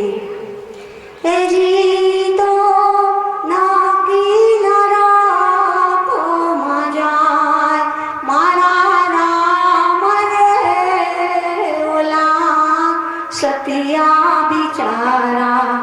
મૂંગે મોઢે સીલતા હોજી. જો ગુરુ વગરના નુગડા નરકમાં જાય. મને ગુરુ થવાના ગલગલિયા નથી થતા, પણ શાસ્ત્ર કે છે, ઋષિ મુનિઓ કે છે, ભગવાને અવતાર ધારણ કરી સદગુરુ ધારણ કર્યા હતા. હવે તમારે નરકમાં જાવું કે મનુષ્ય થઈને પાછી બીજી વાર આવું એ તમારે વિચારવાનું છે. હે જીવા કલિયુગે પાખંડી પૂજાય મારા રામ રે ઓલા સતિયા બિચારા. મૂંગે મોઢે સીલતા રેજી. બોલો શિવ શક્તિની જય. સદગુરુદેવ કી. રમણ મહર્ષિ. હજી 5-7 મિનિટ બાકી, પછી તાલી પાડો તો ભલે, ન પાડો આવડતું ભલે. રમણ મહર્ષિ થઈ ગયા એ સિદ્ધ યોગી. રમણ મહર્ષિ એ નાની એવી કુટીરમાં ઝૂંપડીમાં રહેતા હતા. એનું જીવન એટલું સાદગી ભરેલું હતું, સાદું હતું કે એની સંપત્તિમાં માત્ર એક કોપીન જ હતું, એક પોતળી જ હતી. એની પાસે એના શિષ્યો, એના ભક્તો દર્શન કરવા આવતા, જ્ઞાન લેવા માટે આવતા. એના બદલામાં રમણ મહર્ષિ એને જ્ઞાન આપતા, જીવન જીવવાની ઢબ શીખડાવતા. ભક્તો એના બદલામાં મહર્ષિને ભેટ આપતા, રમણ મહર્ષિને ભેટ કરતા. તો રમણ મહર્ષિ એટલા અયાચક વ્રતી હતા, એટલા નિષ્પૃહી હતા કે એને કોઈ વસ્તુની જરૂરિયાત જ નહોતી. એની સંપત્તિમાં માત્ર પોતળી એક જ હતી. આપતા ભક્તો તો કહેતા કે મારે નથી જોતી, આ ગરીબ ગુરબા છે, જે અસહાય છે, માંદા છે, એને આપી દો, મારે ન ખપે. છતાં કોઈ ભક્તો બહુ ભાવથી મૂકી જતા તો એ ભેટ એ લોકોમાં વેચી દેતા, પોતે એનો ઉપયોગ ન કરતા. રમણ મહર્ષિ આવા મહાન તેજસ્વી પુરુષ હતા. કોઈ સંગ્રહ વૃત્તિ જ નહીં. આપણે તો 5 હાડી હોય તો 10, 10 ની 25, 50.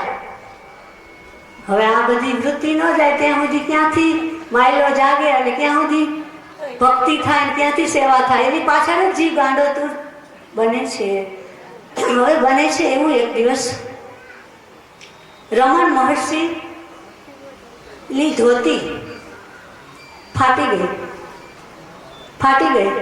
તો એને વિચાર્યું કે આ ધોતી હું સાંધી લઉં તો હજી 2 મહિના કામ આપશે, આ શરીર ઢાંકવા માટે, અંગ ઢાંકવા માટે. રમણ મહર્ષિ પોતાની નાની એવી કુટીરમાં ફરી વળ્યા, પણ સોય ક્યાંથી મળે?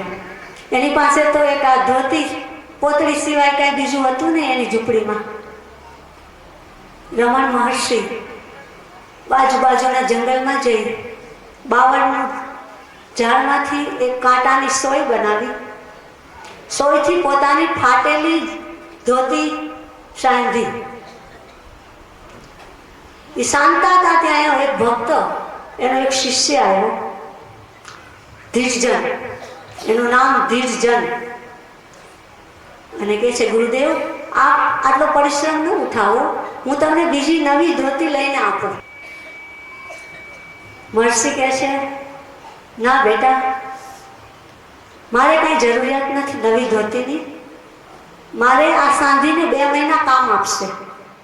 જો તારે કઈ ભેટ આપવી જોઈએ તો આ સામે આ બાળકો ટાઢે ઠરે છે, ઠંડીથી ધ્રુજે છે, એને તું કપડાં લાવી નાખ તો હું એમ માનીશ કે તે મને ધોતી આપી છે, મેં સ્વીકારીશ. તો કેટલા મહાન ભાવ, કેટલી ઉમદા ભાવના, વિચાર કરો.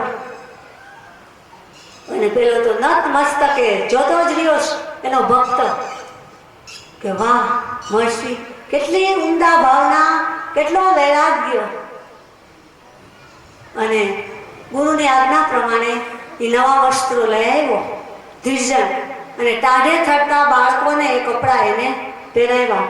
અને મહર્ષિજી પોતાની કુટીરમાં પાછા ધ્યાન અવસ્થામાં બેસી ગયા. આવું આપણાથી થશે? આવા સાધુ સંન્યાસીઓ જ હતા દુનિયામાં, એના નામ અમર રહ્યા, એને કરી બતાવ્યું. કેટલી મહાનતા, કેટલી સાદગી. જો આ પ્રસંગ આવ્યો તો 1 મિનિટ કહી દો, બોલાય નહીં મારાથી. જોકે આપણે રમણ મહર્ષિમાં એના જેવા તો આપણે નહીં થઈ શકીએ, પણ એનો એક રતિમાં રતિભાર જો જીવનમાં સાદગી અપનાવશું ને તો આપણું એટલું કલ્યાણ થશે. તમે બધા જે અહીંયા આવતા હોય સેવામાં, ગામના ભક્તો, દીકરાઓ, બહેનો, વહુ બધા મને મળવા આવતા હશો, ત્યાં તમે જોતા હશો મારો દયામ એનો કેવો ડ્રેસ હોય છે. આજ આ અહીંયા બેઠેલા પહેરીશું. દયામય ફાટલા મેલા ઘેલા કલર વાળા કપડા પહેરીને સેવા કરતી હોય છે. મને હમણાં થોડા દિવસ પહેલા દયામય કે ગુરુજી આ તમારો જબો છે ને, તમને ખબર છે ઘરમાં તો જબો શરીર ઢાંકવા માટે ચણિયો જબો ઉપર માથે બાંધ્યું છે તપ કરવા માટે. આપણે શરીર ઢાંકવું છે, કોઈને આપણે સારું દેખાડવું નથી કે પર્સનાલિટી નથી પાડવી, પણ આજે પહેરવી પડે છે. કેટલાય બહેનો ભક્તો દયામયને કહે છે કે મયાજી હાટું હું સાડી મોકલું, તો દયામય કહે છે જો ગુરુજીની સાડી બધી કબાટમાં પડી છે, ગુરુજી તો બહાર નીકળે ને ત્યારે જ આ બધા વાઘા પહેરવાના છે. તમે બધા જે આવતા છે ને ખબર છે, 2 વર્ષ જૂનો જબો છે, આ ધોવામાં છે, જેને જોવો હોય એને જોઈ લ્યો, દોરીએ ટીંગાય છે. 2 વર્ષ એમાં જ મને મજા આવે છે. 2 વર્ષ જબા 2 ચણિયા 2 ઈજ મારી સંપત્તિ છે. દયામયને 2 જોડ લુગડા, એટલું તમને કહી છે અમારે કાંઈ નથી જોતું. આજે 2 નવા પહેર્યા છે કારણ તમારા સમક્ષ બેહવાનું છે ને એટલે. તો મને દયામાં એમ કે ગુરુજી કે કોક આવે તો કેવું ખરાબ લાગે કે તમે આવા જૂના જબા પહેરો. તો મેં ભલે બેટા આપણે ક્યાં સારું દેખાડું છે કોઈ. એટલે જીવનમાં સાદગી અપનાવો. જેટલી સાદગી હશે ને એમાં જ મજા છે. અને મને જો જેટલા નવા કપડા પહેરશું ને લોકડામણ થશે, મને થાય છે તમને જે થતું હોય. બોલો શિવ શક્તિની જય, સદગુરુ દેવ કી જય. આજ ગુરુ પૂર્ણિમામાં અવસરમાં ધૂન બોલી અને આપણો સત્સંગ પૂરો કરશું. આ ઝીલવાની છૂટ છે બધાને. બોલો શિવ શક્તિની જય, સદગુરુ દેવ કે જય. ગુરુ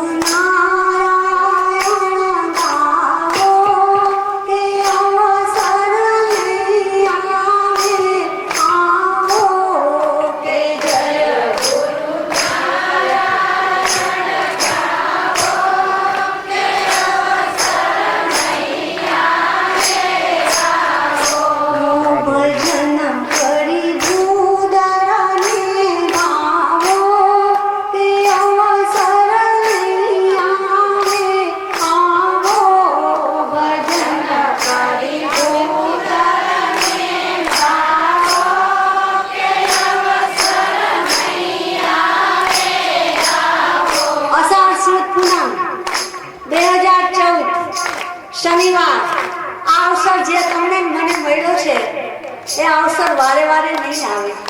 આ કાયા માયાનો કઈ ભરોસા નથી. આવતી સાલ આ શરીર હોય યા ન હોય, આ શરીર હાજુ હોય યા માંદું હોય, માટે અને ભજન કરી સત્સંગ કરી અને આપણે ભૂદનને વાળું થવાનું છે, બીજા કોઈને નહીં. કે જય ગુરુ નારાયણ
સમજૂતી આપી અને આપણું આ વર્ષનો આ સાલનો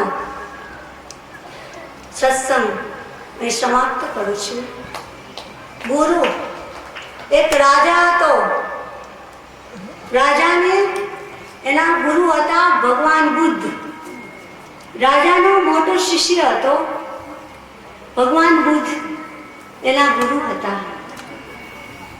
એ બહુ પ્રજાપ્રેમી હતો. એને પ્રજાને રાજી કરવા માટે, ખુશ કરવા માટે રાજ ખજાનામાંથી સુવર્ણ મુદ્રાઓના થાળ ભરી અને ઢંઢેરો પીટાવ્યો કે જે કોઈ વ્યક્તિને જોતી હોય બબે મુઠ્ઠી સુવર્ણ મુદ્રાઓ રાજમહેલમાંથી દરવાજાથી લઈ જાય. મોટા મોટા થાળ સુવર્ણ મુદ્રાઓના ભરીને રાખ્યા છે. રાજાને આ ઢંઢેરાની વાત આખા નગરમાં ફેલાઈ ગઈ છે. લોકો ઉમટી પડ્યા છે. જો પૈસો કે હોનામોનની વાત થાય તો આપણે બધું હાથે કામ કરતા મૂકીને દોડીને, એ સતયુગમાં દોડ્યા હતા, કળિયુગમાં દોડવામાં કાંઈ નવાઈ નથી. લોકો પોતાના કામકાજ મૂકી અને રાજમહેલ તરફ બધા દોડે છે સુવર્ણ મુદ્રા લેવા માટે. બધા એક વ્યક્તિ બબે મુઠ્ઠી સુવર્ણની મુદ્રા લેતા જાય છે, હરખાતા જાય છે અને પોતાના ઘર ભણી ચાલતા જાય છે. આ વાતની જાણ ભગવાન બુદ્ધ જો ગુરુ પાસેથી જ્ઞાન કેમ મળે? ભગવાન બુદ્ધ એક બ્રહ્મચારીનું રૂપ લઈ રાજમહેલમાં દાખલ થાય છે. રાજા રાજ સિંહાસન પર બેઠો છે. અસંખ્ય લોકો બબે મુઠ્ઠી સુવર્ણ મુદ્રાઓ લઈ અને હરખાતા પોતાના ઘર ભણી દોડે છે. આ બાજુ બ્રહ્મચારીના વેશમાં આવેલા ભગવાન બુદ્ધ પણ બે મુઠ્ઠી સુવર્ણ મુદ્રા થાળમાંથી લીધી, લઈ આગળ ચાલવા માંડ્યા. થોડું આગળ ચાલ્યા, પાછા વળ્યા અને પાછી એ બે મુઠ્ઠી સુવર્ણ મુદ્રા થાળમાં મૂકી દીધી. રાજા આશ્ચર્યચકિત બની આ દ્રશ્ય નિહાળી રહ્યો છે. રાજાથી રહેવાયું નહીં. રાજા ખુદ બોલે છે કે બ્રહ્મચારીજી, તમે કેમ આ બે મુઠ્ઠી સુવર્ણ મુદ્રા લીધી, આગળ ચાલ્યા અને પાછી મૂકી દીધી? આનું રહસ્ય શું? આનું કારણ શું? ભગવાન બુદ્ધ કહે છે, આ બે મુઠ્ઠી સુવર્ણ મુદ્રા હું લઉં તો ખરો, પણ હું લગ્ન કરું તો આ બે મુઠ્ઠી સુવર્ણ મુદ્રા ક્યાં સુધી ચાલે? એટલે મેં પાછી મૂકી દીધી. વળી પાછા રાજાથી રહેવાયું ને. રાજા કે એમાં શું કે બ્રહ્મચારીજી બીજી બે મુઠ્ઠી વધારે લઈ લે. તો બેની હવે 4 મુઠ્ઠી લીધી. ભગવાન બુદ્ધે બ્રહ્મચારીના રૂપમાં આવેલા આગળ ચાલ્યા, વળી પાછી મૂકી દીધી થાળમાં પાછી. વળી રાજા ખુલાસો માંગે, રાજા બ્રહ્મચારીજી આ શું છે? તમારું રહસ્ય સમજાતું નથી. તો બુદ્ધ ભગવાન કહે છે, લગ્ન તો કરી લો, પછી ઘર બનાવવું પડે, તો એના માટે આટલી મુદ્રા પૂરી ન થાય. તો રાજાથી રહેવાયું નહીં, તો હજી બે મુઠ્ઠી વધારે લીધી. વળી 4 ની 6 મુઠ્ઠી લીધી. વળી આગળ ચાલ્યા, પાછા આવ્યા, 6 મુઠ્ઠી મૂકી દીધી પાછી. બુદ્ધ ભગવાન કે બે મુઠ્ઠીથી લગ્ન કરી લઉં, પછી બાળકો થાય, ઘર બનાવવું પડે, પછી બાળકો થાય, તો એમાં 6 મુઠ્ઠી મારે પૂરી થાય નહીં. એવી તારી આ 6 મુઠ્ઠી મારે ખપે નહીં, આ લઈ લે. અને બ્રહ્મચારીના રૂપમાં આવેલા ભગવાન બુદ્ધ પોતાનું અસલી સ્વરૂપ જાહેર કર્યું. રાજા લાકડી પડે એમ ગુરુના ચરણમાં પડી ગયો અને બોધ આપે છે, જ્ઞાન આપે છે. રાજન, તારે પ્રજાને જો સુખી કરવી હોય તો આમ નહીં થાય. જો ખરેખર તારે તારી પ્રજાનું કલ્યાણ જ કરવું હોય તો તે આ જે સુવર્ણ મુદ્રા આપવાનું જે તે કામ કર્યું એ ખોટું કામ છે. કારણ કે જ્યારે જીવ મનુષ્ય પરિશ્રમ કરી અને ધન પેદા કરશે અને એના બાલ બચ્ચા ઘર બર વસાવશે તો એમાં એનું હિત સમાયેલું છે. જો એ પરિશ્રમ નહીં કરે અને કોકના ઉપર આધાર રાખી અને એ સારામ કરશે કે સંસાર ભોગવશે તો એ જીવનું એમાં કલ્યાણ નહીં થાય. રાજાને પોતાની ભૂલ સમજાઈ ગઈ. ગુરુએ જો જેમ શીરો ગળામાં કેમ ઉતરી જાય એમ પ્રેક્ટિકલી એને કરી બતાવ્યું. એટલે રાજાને ગુરુનો બોધ સીધો રોમે રોમમાં ઉતરી ગયો અને રાજા નતમસ્તક થઈ ગયો અને સુવર્ણ મુદ્રાઓના થાળ જે ખડતા હતા રાજમહેલમાં દરવાજે એ બધા ઉઠાવી લીધા અને લોકોને નવું જીવન જીવતા શીખડાયું અને નવા કમાવાના સાધનોના સ્ત્રોત વહેતા કર્યા. આવા ગુરુ મળે. ગુરુ આગળ આ જ જાણવાનું છે ને આ જ શીખવાનું છે. બોલો શિવ શક્તિ જય, સદગુરુદેવ કી જય. આજના આ શુભ પવિત્ર પ્રસંગે આપણે આટલા મોટી સંખ્યામાં આટલા જીવો, નર નારી, બાળકો જે કોઈ ભેગા થઈ અને આ ભીડભંજન મહાદેવ આશ્રમમાં ભાવથી સત્સંગ સાંભળ્યો, નાચ્યા, કૂદ્યા, ગાયા, વાયા, જે કર્યું એ બધું ઈશ્વરના ચોપડામાં નોંધાઈ ગયું. પરમ કૃપાળુ પરમાત્મા આપ સૌનું કલ્યાણ કરે, બધાને નવી જિંદગી જીવવાની હિંમત આપે, પરિશ્રમ કરવાની શક્તિ આપે અને આધ્યાત્મિક માર્ગે ડગ ભરવાની તાકાત આપે. એવા જ અંતરના આશીર્વાદ સાથે વિરમું છું. જય ભગવાન.